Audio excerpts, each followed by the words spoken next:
করি ওখানে বলা আছে যে আপনার কোনো পক্ষগণের মধ্যে একই বিষয়বস্তু নিয়ে যদি কোনো মামলা নিষ্পত্তি হয় তাহলে সেই বিষয় আবার পুনরায় মামলা করা যায় না। রেট জুডিকাটা আমরা যেটাকে বলি, কোনো বিষয় নিয়ে একবার কোনো পক্ষের মধ্যে মামলা চূড়ান্তভাবে নিষ্পত্তি হলে সেই বিষয় নিয়ে পুনরায় আবার মামলা করা যায় না। ফৌজদারি কার্যবিধির 403 ধারায় বলা আছে, ডাবল জিওপার্টিতে বলা আছে কোনো ব্যক্তিকে একই বিষয় নিয়ে দুইবার বিচারের সম্মুখীন করা যাবে না। দেখেন দেওয়ানিতে কি বলছে, কোনো বিষয় নিষ্পত্তি হইলে সেই বিষয়ে আপনি আবার পুনরায় মামলা করতে পারবেন না। ফৌজদারিতে বলছে একবার আমার অপরাধের জন্য বিচার করছেন, পুনরায় আবার সেই অপরাধের জন্য আমাকে আপনি কাঠগড়ায় দাঁড়া করাইতে পারবেন না। এখন এগুলা মানে প্রাসঙ্গিক কিভাবে হবে? এই আইনটা কার্যকরের জন্য পূর্ববর্তী আইন আদালতে দিতে হবে। তা এই যে দেওয়ানি এবং ফৌজদারি এটা প্রাসঙ্গিক করছে সাক্ষ্য আইনের 40 ধারায়। আমি কি অল্প কথায় বুঝাইতে পারছি? মানে ওখানে শুধু বলে দিয়েছে যে আপনি পূর্বে একটা বিষয় নিয়ে আপনাদের ভিতরে মামলা হয়েছিল, ওটা নিষ্পত্তি হয়েছে, আপনি আর মামলা করতে পারবেন না। এখন ওই নিষ্পত্তি ওই যে পূর্বের, এটা প্রমাণ করবেন কি দিয়া? সাক্ষ্য দিয়ে প্রমাণ করতে হবে। তা সাক্ষ্য কি? ওই যে রায়, ডিগ্রি, আদেশের কপি এনে আপনি দেখাইবেন যে এই বিষয়টা আমার আগেই নিষ্পত্তি হয়েছে। তাহলে ওখানে শুধু বইলে দেশে করা যাবে না, বা করলে কি হবে? খারিজ হয়ে যাবে। করলে কি হবে? খারিজ হয়ে যাবে। আবার ফৌজদারিতে বলছে কোনো বিষয় নিয়ে একবার আপনাকে কাঠগড়ায় দাঁড়া করাইছি, পুনরায় আর দাঁড়া করানো কি যাবে না। কিন্তু এটা কিভাবে প্রমাণ করব? এটা সাক্ষ্য আইনের 40 ধারা দিয়ে আমরা প্রমাণ করব। কথা কি আমি বুঝাইতে পারছি?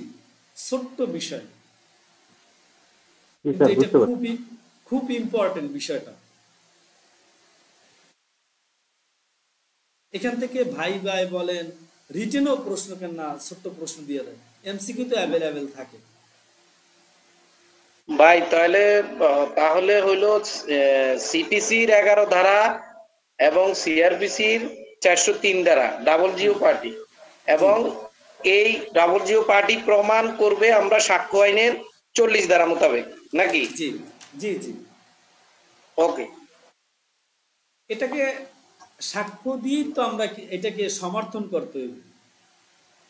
ওখানে কিন্তু দেওয়ানিতে আর ফৌজদারিতে শুধু দেওয়ানি আর ফৌজদারি দিয়ে কিন্তু এটা বন্ধ করতে পারবেন না পাটোয়ারি ভাই। বন্ধ করতে পারবেন পারবেন না। না না, ঠিক আছে, বুঝতে পারছি। সাক্ষ্য আইনের সহযোগিতা নিতে হইবে আমাদের। 100%। বিষয়টা কি আমি বুঝাইতে পারছি? বুঝেন নাই কে? মাসুমা বুঝছেন?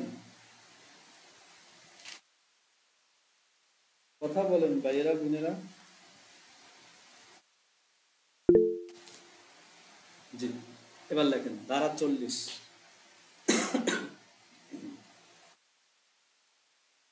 দ্বিতীয় মামলার বিচার নিষিদ্ধ করার জন্য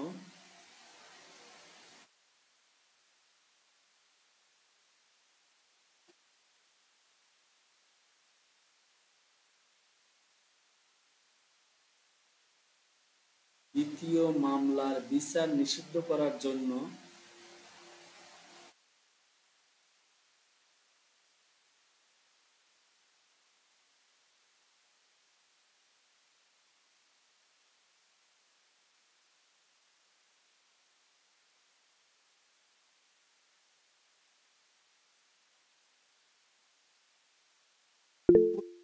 রায়, ওই যে আগে যেটা হয়েছে পূর্ববর্তী রায় প্রাসঙ্গিক।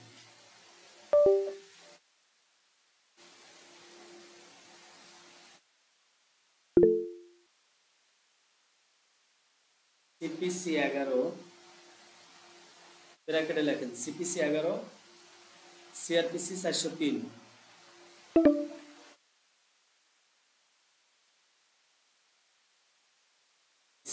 সমস্যা হবে। সিআরপিসি কত বললেন ভাইয়া? 403। 403।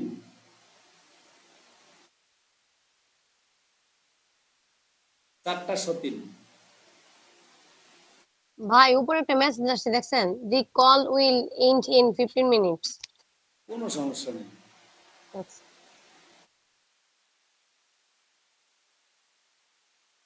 জি, এখন একজন আমাকে বলবেন, বুলবুল ভাই এটা কি দেওয়ানি এবং ফৌজদারি উভয় মামলার ক্ষেত্রে প্রযোজ্য হবে 40 ধারাটা, নাকি শুধুমাত্র ফৌজদারির জন্য হবে?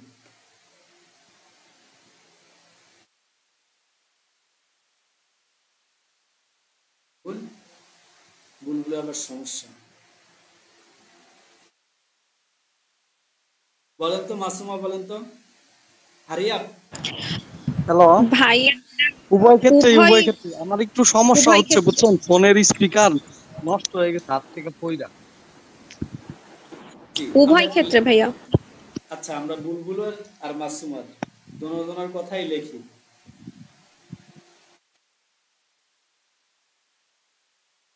অত্র ধারাটি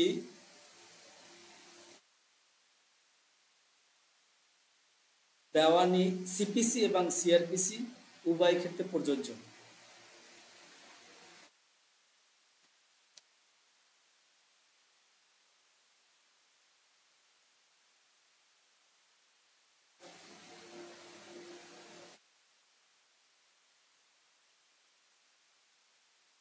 পাটোয়ারি ভাই, কনক্লুসিভ পূর্বে ধারা ছিল কয়টি?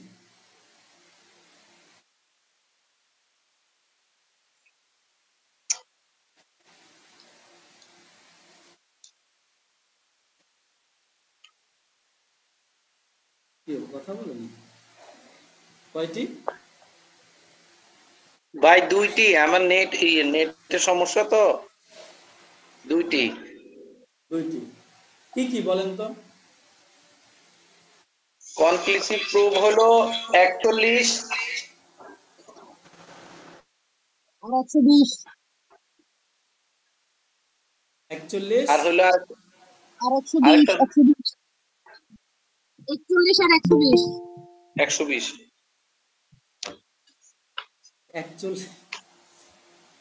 41 আর 120 না না, মনে পড়তেছে ভাইয়া।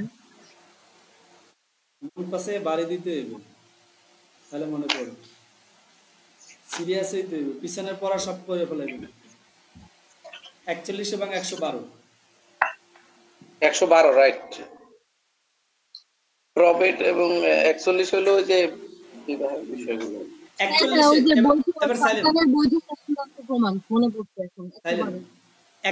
বলছে প্রবেট, বিবাহ, অ্যাডমিনিস্ট্রেটিভ আর দেউলিয়া সংক্রান্ত প্রমাণকালে কোনো উপযুক্ত আদালত তার রায়, ডিগ্রি, আদেশের মাধ্যমে যদি কোনো ব্যক্তিকে এমনভাবে কোনো আইনগত পরিচয় দেয়, আদালত যদি কাউকে দেউলিয়া ঘোষণা করে, আদালত যদি কারো বিবাহটা তালাক ঘোষণা করে, তাহলে এই রায়টা এমনভাবে প্রযোজ্য হবে, এটা শুধু তাদের দুইজনের জন্য না, এটা প্রত্যেকের জন্য এই রায়টা কি হবে। প্রত্যেক বলতে কি, এটা তাদের মধ্যে সীমাবদ্ধ থাকে না। আদালত যখন বলবে যে রহিম আর করিমের মধ্যে এই বিবাহটি বাতিল বলিয়া ঘোষণা করা হইল, তখন তাদের মধ্যে যে স্বামী স্ত্রীর সম্পর্ক নাই, এটা কি আদালতের একটা চূড়ান্ত প্রমাণ। এটা শুধু সীমাবদ্ধ না, এটা কিন্তু কি সর্বক্ষেত্রে কি প্রযোজ্য। এটা কি হবে, সর্বক্ষেত্রে প্রযোজ্য। আদালত যদি আপনাকে দেউলিয়া ঘোষণা করে, এটা শুধু এই রায়টা কি শুধুমাত্র আপনার জন্য না, এটা কি সবাই জানবে, এটা সকল ক্ষেত্রে প্রযোজ্য হবে। তাই এখানে 4টা বিষয় আছে, 4 ধরনের আদালতের কথা এখানে উল্লেখ আছে। তা হচ্ছে উইল সংক্রান্ত দলিল, আর বিবাহ সংক্রান্ত, আর হচ্ছে নৌ চলাচল বিষয়ক, আর দেউলিয়া বিষয়ক। এখন আদালত তার রায় বা ডিগ্রি বা আদেশের মাধ্যমে যদি কোনো ব্যক্তিকে কোনো আইনগত পরিচয়, মানে সে যদি কোনো একটা আদেশ দেয় আপনার বিরুদ্ধে, অর্পণ করে বা বঞ্চিত করে, তাহলে সেই রায়টা সর্বক্ষেত্রে কি হবে? প্রযোজ্য হবে। এটা শুধুমাত্র তার একার ক্ষেত্রে না, এই রায় ডিগ্রি আদেশ পরবর্তী মামলায় প্রাসঙ্গিক হবে এবং এই রায়টাই কিন্তু চূড়ান্ত প্রমাণ, conclusive proof. Sir, I have a question.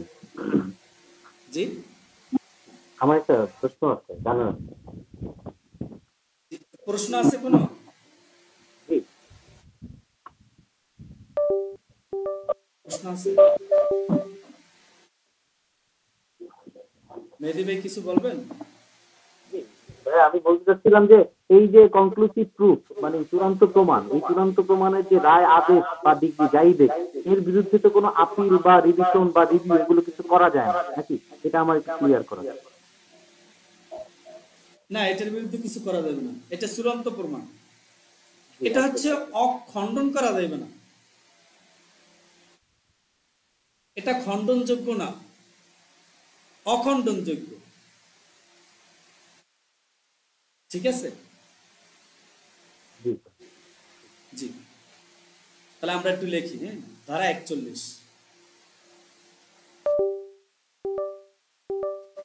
ধারা 41 পূর্বের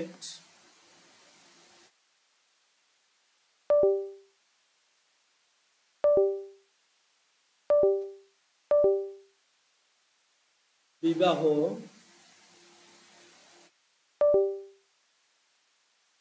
অ্যাডমিরালিটি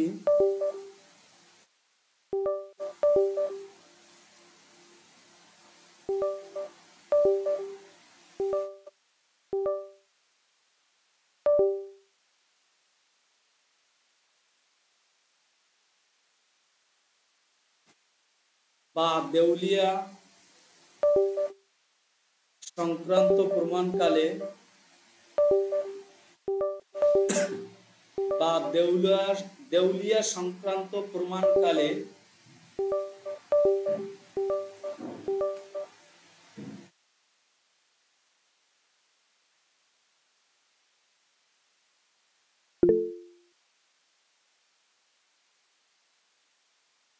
কোনো উপযুক্ত আদালত